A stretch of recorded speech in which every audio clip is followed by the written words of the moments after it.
नमस्कार दोस्तों। आज हम जो बात करेंगे वो स्वरोजगार योजनाओं में उसको क्रियान्वयन कैसे किया जाए। हर बार किसी भी प्रकार की कोई भी योजना हो, अगर योजनाओं में हम जब जाना चाहते हैं तो अधिकतर लोगों को समझ में नहीं आता कि हम अगर मुख्यमंत्री स्वरोजगार योजना में फाइनेंस लेना चाहते हैं तो हम क्या करें। ऐसा सभी के मन में विचार होता है, लेकिन वो खुद उसको प्रोसेस नहीं कर पाता है। खास करके आम जन लोगों में ये नहीं होता है।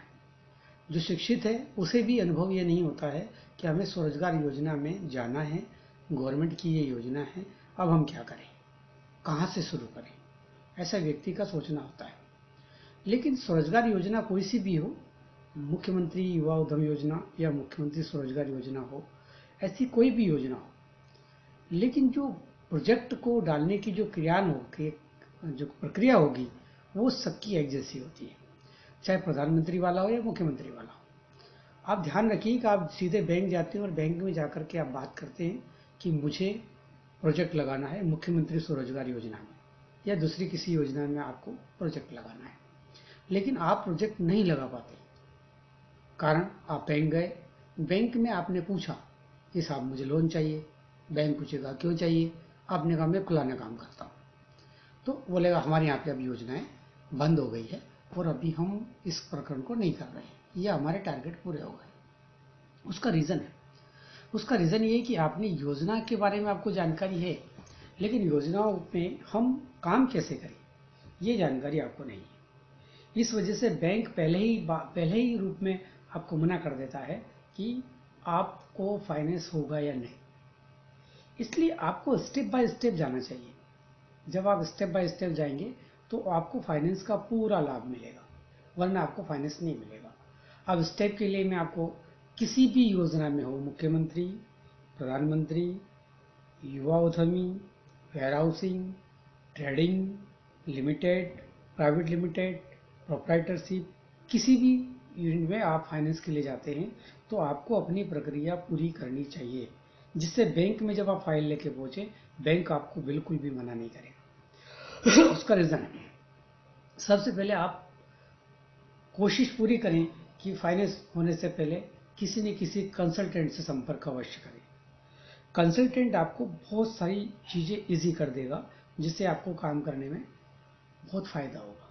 पहला, अगर हम किसी योजना के बारे में पढ़ते हैं या टीवी में देखते हैं या किसी मंत्री वगैरह की घोषणा करते हुए देखते हैं और हम सीधे चल देते बैंक कि साहब हमको मुख्यमंत्री ने ये कहा था इस योजना में हमको पैसा चाहिए, जबकि ऐसा नहीं है। योजना क्रियान्वयन अलग है, बैंक अलग है, आपका प्रोजेक्ट अलग है, सब मिलकर योजना बनती है। मुख्यमंत्री ने मान लो युवा उद्यम योजना की घोषणा कर दी, पर आप सीधा बैंक जाके लोन नहीं ले सकते, बैंक आपको साफ मना कर देगा। रीज़न, क्योंकि आप उस सिस्टम में नहीं जा रहे हैं। इसलिए कभी भी किसी भी योजना में अगर आपको लाभ लेना है तो प्रोसेस आप समझ लीजिए। सबसे पहले आपको जो प्रोजेक्ट आप लगा रहे हैं उसकी पूरी जानकारी आपके पास होनी चाहिए कि उस प्रोजेक्ट में मशीन कितने की आएगी, जगह कितनी लगेगी, उसका मार्केट में रेट क्या है, कच्चा माल कहाँ मिलेगा, ये पूरी जानकारी आपके पास होनी चाहिए। योजना अलग चीज़ है और बैंक अलग चीज़ है। मैंने जो जानकारी दी ये जानकारी आपको कंसल्टेंट से आराम से मिल जाएगी। तो सबसे पहले आपको प्रोजेक्ट रिपोर्ट बनानी होगी, चाहे छोटा प्रोजेक्ट हो चाहे बड़ा हो। आप 10 लाख रुपए ले रहे हो या 10 करोड़ ले रहे हो, उसके लिए सबसे पहले प्रोजेक्ट रिपोर्ट बनाइए। प्रोजेक्ट रिपोर्ट का मतलब होता है जिसमें सारी जानकारी होती है कि आप पढ़े लिखे कहाँ तक है, आपका पैन कार्ड नंबर क्या है, आप कहाँ लगा रहे हो, आपके पास ज़मीन कितनी है, कोलेटर कितना है, आप कहाँ तक पढ़े हैं और मशीन कितने की आ रही है, मशीन कितना प्रोडक्शन करेगी, बाज़ार में आपको कितना मिलेगा, वो सारी जानकारियाँ उसमें होती हैं। वो प्रोजेक्ट रिपोर्ट सबसे पहले तैयार करिए। उसके बाद जो योजना के बारे में जानकारी है वो उस प्रोजेक्ट रिपोर्ट में डाल दीजिए कि मैं इस योजना के तहत ये लोन लेना चाहता हूँ। ये आपकी योजना का मतलब सरकार से मिलने वाली सुविधाओं का जानकारी आपको हो जाएगा। सेकंड, जब आपकी ये योजनाएं कंप्लीट हुई फिर आपको तैयारी करनी चाहिए बैंक जाने के लिए। बैंक क्या क्या देखता है? बैंक सबसे पहले आपको देखेगा कि क्या आपको जो करने आप जा रहे हैं उसका अनुभव है या नहीं। सबसे पहला ये हो, क्या पढ़े लिखे कहाँ तक है और आपको इसका अनुभव है कि नहीं। क्या आपने कहीं काम किया? क्या आपको इसका नॉलेज है? क्या आप ये कर सकते हैं? सबसे पहले बैंक का क्वेश्चन ये होता है। सेकंड, आप जो करने जा रहे हैं उसकी मशीन कास्ट क्या होगी, एमपीबी की कास्ट क्या होगी, साइड में जो वर्क करेंगे उसकी कास्ट क्या होगी। फिर आप जो प्रोडक्शन करने जा रहे हैं उस प्रोडक्शन के लिए कच्चे माल की कास्ट क्या होगी और वो बाजार में कितने में मिलता है, और आप उसको तैयार करके बाजार में कितने में बेचेंगे, आपको प्रॉफिट कितना होगा। ये बैंक का पहला सवाल होता है। बैंक का सेकंड सवाल होता है कि भाई हम जो तुमको राशि दे रहे हैं वो सुरक्षित कैसे रहे। इसके लिए आपके पास कोलेटरल में क्या है, आप गारंटी में क्या देंगे। भारत सरकार भी अगर कई बार गारंटी लेता है, जिसको बोलते हैं सीजीटी एमएसएमई। मैंने इससे पहले वाले वीडियो में ये जानकारी आपको दी थी कि मुख्यमंत्री उद्यम योजना में एक एमएसएमई होती है जो सीजीटी एमएसएमई, इसकी गारंटी ले लेती है कोलेटरल फ्री स्कीम। लेकिन आपका प्रोजेक्ट कैसा कारगर है उसके आधार पर बैंक लेगी। गवर्नमेंट ने कह दिया और आपका ले लिया, ऐसा नहीं है। गारंटी लेने से पहले बैंक भी उस पूरे प्रोसेस को देखेगी और वो समझेगी कि क्या इसकी गारंटी सरकार की अगर ले ली गई, ये प्रोजेक्ट अवेलेबल है या नहीं, बंदे को इस बात का अनुभव है या नहीं। इसलिए बैंक को दूसरी जो खास जरूरत होती है वो होती है सुरक्षा की। अब उसके लिए दो तरीका है, या तो आपको अनुभव इतना हो कि आप प्रोजेक्ट को लगाएं और वो सक्सेसफुल हो, आपके अंदर कॉन्फिडेंस इतना होना चाहिए, तो वो सीजीटी एमएसएमई में इस केस को कर देगा। सीजीटी एमएसएमई क्या है, मेरे लिंक को सब्सक्राइब करके आप देख सकते हैं। मैंने 1 घंटे का वीडियो डाला है जिसमें पूरी जानकारी दी है, ए से लेकर जेड तक। दूसरा, अगर वो नहीं है तो आपको गारंटी की व्यवस्था करनी चाहिए कि साहब मेरे पास मकान, प्लॉट, जमीन जो भी आपके पास है, जो बैंक रखेगा, जो कि अगर आप कमर्शियल वर्किंग करते हैं तो कमर्शियल प्रॉपर्टी ही रखेगा, उसकी गारंटी आप दे दीजिए। बैंक तुरंत तैयार हो जाएगा आपको फाइनेंस देने के लिए। अगर बैंक का दूसरा सवाल बैंक का ही समाप्त हो जाता है। तीसरा सवाल आता है कि बैंक उसके बाद विजिट करता है, आपने आपका बैकग्राउंड क्या है वो पूरा देखेगा कि आपकी फैमिली का बैकग्राउंड क्या है, आपका बैकग्राउंड क्या है, आप काम करने योग्य हैं कि नहीं, आप में अनुभव है कि नहीं। तीसरा बैंक का ये प्रोसीजर होता है जिसे आपको पूरा करना होता है। आप रहते हैं वो आपका रेसिडेंस आपका होना चाहिए, आपका है या नहीं है। दूसरा, आप जहाँ लगा रहे हैं उस प्रॉपर्टी में अगर आपने लीज लिया तो कितने साल के लिए, आपकी खुद है तो क्या आपने वो डाइवर्शन वगैरह करवाया है, उसकी सारी परमिशन ली है कि नहीं ली है, ये पूरी जानकारी आपसे वो लेगा। ये जानकारी जब आप उपलब्ध करा देंगे उसके बाद बैंक का तीसरा स्टेप होगा कि आप जिस योजना में ले रहे हैं उस योजना में आप प्रशंसा करके हमारी बैंक को भेज दीजिए, तब जाकर के आपकी योजना लागू होती है।